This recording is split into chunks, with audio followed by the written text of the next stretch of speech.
स्वामी, आप कौन है? मैंने पहचाना नहीं। मैंने तुम्हारी जान बचाई है ना, तो साधारण वैद्य ही समझो। नहीं, आप मामूली इंसान तो नहीं हो। तुम भी एक साधारण इंसान ही हो, इसीलिए तो इतनी खतरनाक जगह पे आ गए हो। ये कैसी जगह है स्वामी? चलने वाली हवा भी एक है, उजाला देने वाला सूरज भी एक है। दूसरे गांव की तरह ही तो है ये जगह, लेकिन यहाँ के सभी लोग सिर्फ गद्दारी करना चाहते हैं।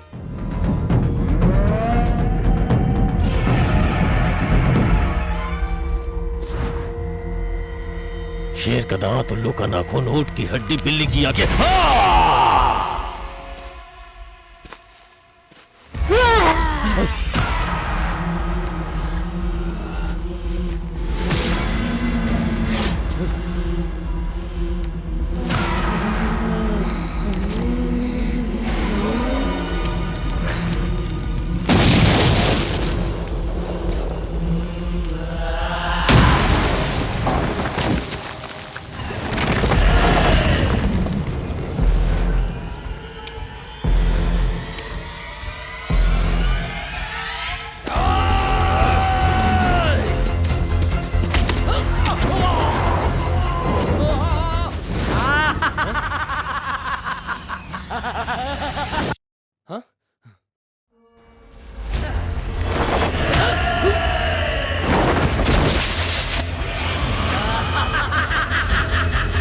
गांव में जो होता है वो हम यहीं बैठे बैठे जान लेते हैं, तो हमारे घर में क्या हो रहा है हमें नहीं पता होगा।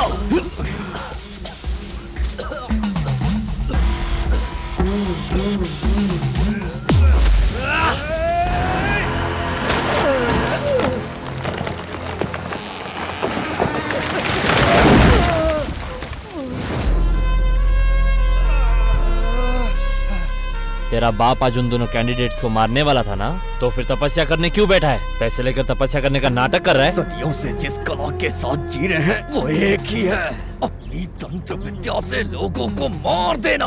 हम यहाँ नाटक नहीं करते। सीने में जिगर रखने वाला मर्द दुश्मन को काट देता है। पेड़ और झरने के नीचे मंत्र पढ़कर क्या करेगा? बोल बोल। तेरा जन्म कैसे हुआ तू नहीं जानता, लेकिन तेरी मौत कैसे होगी वो मैं दिखाऊंगा।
जय श्री राम। महाकाय शूरा जय श्री राम। रुद्रावतारा विरूप दैवा परविन्यनाशा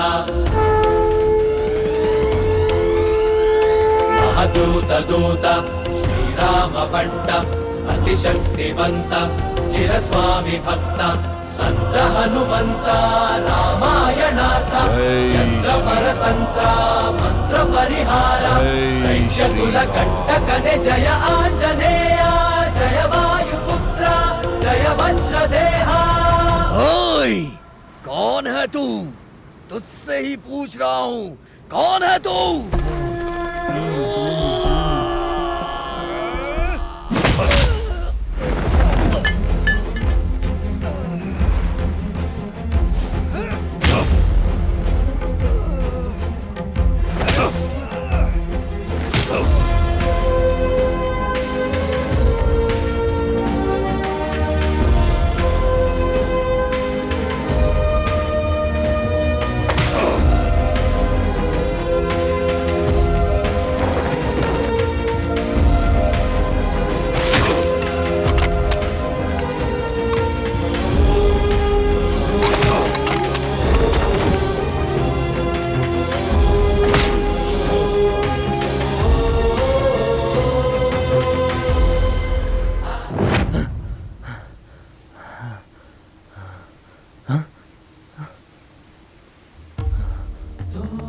स्वामी, आप कौन है? मैंने पहचाना नहीं। मैंने तुम्हारी जान बचाई है ना, तो साधारण वैद्य ही समझो।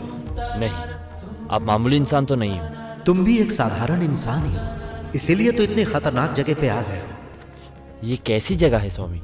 चलने वाली हवा भी एक है, उजाला देने वाला सूरज भी एक है। दूसरे गांव की तरह ही तो है ये जगह, लेकिन यहाँ के सभी लोग सिर्फ गद्दारी करना चाहते हैं। गद्दारी नहीं, लेकिन ये सच है कि चतुर्मास, चतुर्वेद, रोशनी है, अंधेरा है। अगर ये सब तुम मानते हो तो तुम्हें देव शक्ति और दुष्ट शक्ति को भी मानना ही होगा। इस गांव की दुष्ट शक्ति का अंत तुम्हें ही करना होगा। क्या चल रहा है समझ में नहीं आ रहा। शुरू कैसे हुआ समझ में नहीं आ रहा। इसे खत्म कैसे करूं? राजा जी, जिस दिन मेरी बेटी जवान हुई, उन्होंने मेरी बेटी की बलि चढ़ा दी, मार दिया उसे। इस समय गांव के अंदर बस यही एक लड़की है जो आज तक जिंदा है। इससे पहले कि वो पापी इसकी बलि चढ़ाए, आप ही इसे मार डालिए राजा जी।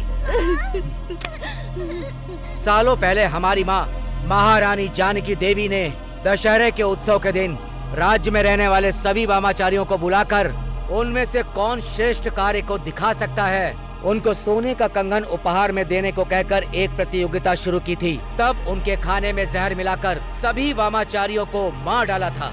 माँ चालाकी करेगी ये सोचकर उस प्रतियोगिता के आयोजन में एक वामाचारी ने हिस्सा नहीं लिया था।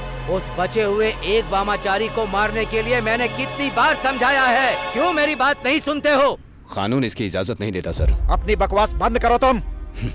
हमारा बसाया हुआ राज्य आपको चाहिए, हमारे बनाए हुए बांध और सेतु आपको चाहिए, लेकिन हमारे बनाए हुए कानून आपको नहीं चाहिए। जिस राज्य के हर एक गली में राम राज्य के नारे लगते थे, जो राज्य अपनी शांति की वजह से शांति निकेतन के नाम से प्रसिद्ध था, जो राज्य राम के चरणों की धूल से पवित्र हुआ करता था, आज वहां वामाचार्य हो रहा है। ये जानने के बाद भी आंख बंद करके बैठो। ये बोलने वाला तुम्हारा कानून सिर्फ कायरों के लिए है। गुरुजी, मुझे आपकी सहमति चाहिए। वाल्मीकि का अर्थ संस्कृत में जहरीले नाग का बिल होता है। चिंता की बात यह है कि उस तांत्रिक ने अपनी सारी शक्तियों को अपने मायावी गदे में छिपाया हुआ है, इसीलिए उससे युद्ध करके जीतना असंभव है। उससे दूर रहने में ही भलाई है। और अब तो ये सारे अधिकार सरकार के पास चले गए हैं। अब उन मंत्रियों का और इन ऑफिसर का करने वाला काम है ये, हमें बीच में नहीं पड़ना है। दशहरे के दिन हमें अधिकार मिले, किसी के हाथ की कठपुतली नहीं है हम। अधिकार से चलना हमारे खून के एक एक बूंद में है। अपने राज्य की प्रजा की सेवा करना, ये अधिकार हमसे कोई छीन नहीं सकता।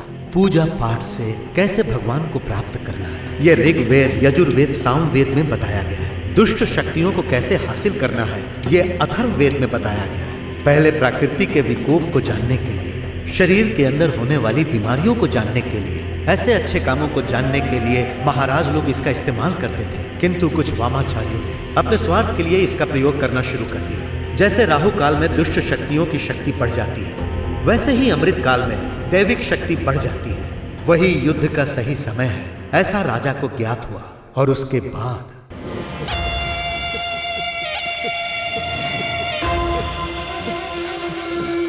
डाला।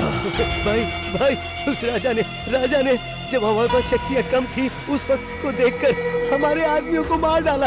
अंधश्रद्धा रखने वालों को आंखें क्यों चाहिए ये कह के आंखें छीन ली।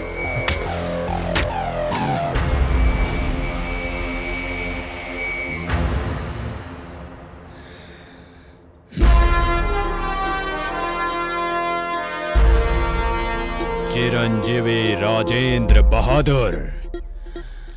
हजारों सैनिकों को आगे करके पीछे छुप कर रहने वाले राजाओं को मैंने देखा है, लेकिन आगे आने वाले को मैं पहली बार देख रहा हूँ। क्यों? मौत से डर नहीं लगता क्या तुझे? मौत सिर्फ डरने वालों को ही आती है क्या? डराने वाले तुम जैसों को नहीं आती है क्या? उस मौत को वापस पलट कर भेजने की कला सीखी है मैंने। यहाँ तुझे कोई नहीं बचाने वाला। तेरी विद्या आज तक किसी को बचा नहीं पाई, तो तुझे क्या बचाएगी? हमने जो विद्या और कला सीखी है उससे लोगों का भविष्य सुधारना चाहिए, ना कि किसी का सर्वनाश। इंसान जो पाप पुण्य करता है उसके प्रतिफल के लिए भगवान ने अष्ट दिक्पाल नियुक्त कर रखे हैं, और तुमने यहाँ मेरे ही स्वामी का अष्टदिक बंधन किया है। अपनी गलती को स्वीकार करके तुम्हारे पास जो गदा है उसे मेरे राम के चरणों में रख दो, अन्यथा युद्ध के लिए तैयार हो जाओ।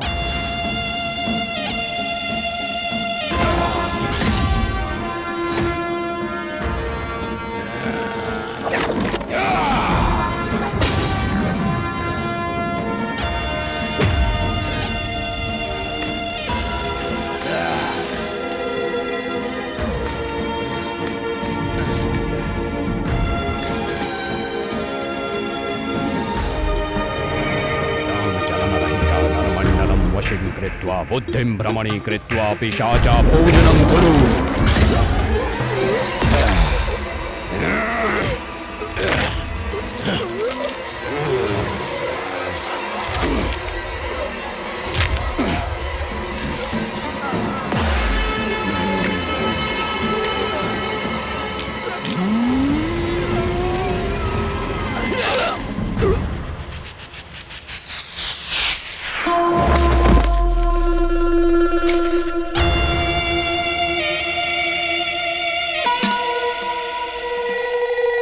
बुला अपने भस्मासुर को, बुला अपने महिषासुर को। मंत्र पढ़ने वाली जुबान अब तुमसे अलग हो चुकी है। अब तुम्हारा जिंदा रहना और मर जाना बराबर है।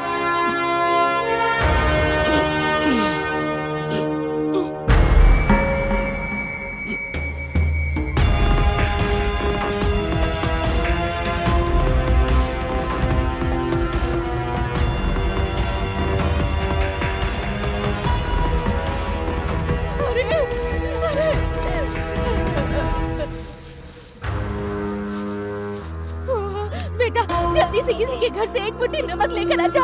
उसका कर्ज ही तेरे पिता की जान बचा सकता है। जा बेटा। भैया नमक दीजिए। अरे नमक नहीं है मेरे पास, चल जा। दीदी नमक चल दे भाग यहाँ से। नमक चाहिए तुझे? नमक कोई तो एक मुट्ठी नमक दे दो ना, मेरे पापा बच जाएंगे।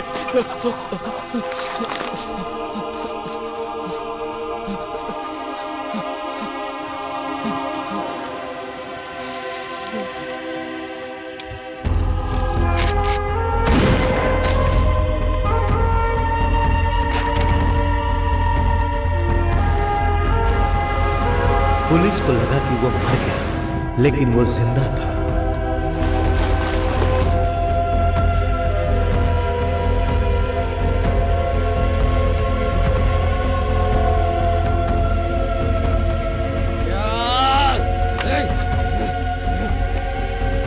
पापा, आपका सपना मैं पूरा करूंगा। टूटे हुए साम्राज्य को फिर से स्थापित करूंगा।